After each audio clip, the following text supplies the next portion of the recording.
Ahojte, dnes si ukážeme, ako sa robia akoby také vianočné ozdoby, takže musíte mať tvorivý svet a potrebujete na to páku, opakovať signálu a rudit. Takže takto si postavíte takto 3 tie kocky a teraz si dávajte na to pozor. Tie páčky vždycky musia byť takto pri sebe, lebo s nimi sa dá takto hýbať, ale vždy musia byť pri sebe. Tak teraz pokračujeme. Aj tu si robíme takto 3.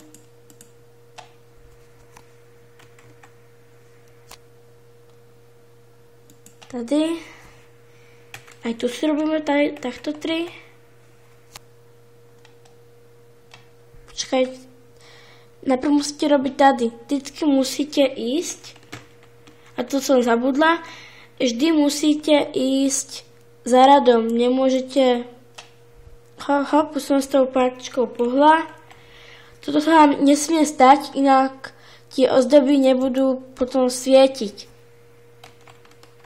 Tak, teraz vždy musíte ísť teda po rade, pretože inak by sa vám tieto ozdoby by vám svietili tak všelijako a to by potom nebolo pekné.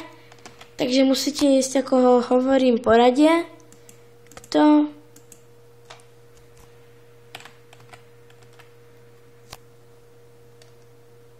Takto. Teraz si zoberiete rudit. Dajte tu rudit. Teraz pôjdete tu. Tu ho dáte. Tu ho dáte. A tu ho dáte. Teraz tento rudit ešte bude viesť aj tady. Takto. Vždy si zapamätajte, že musíte ten rudit vlastne potiahnuť tam, kde ste skončili. Takto. A teraz dáte takto do boku.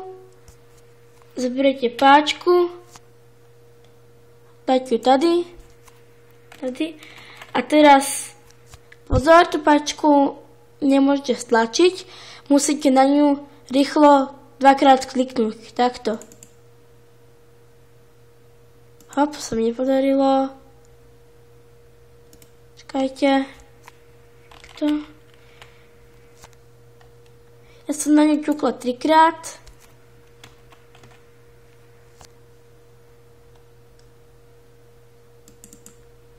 Tak. A teraz nám tie ozdoby vlastne takto pekne svietia. Tak majte sa.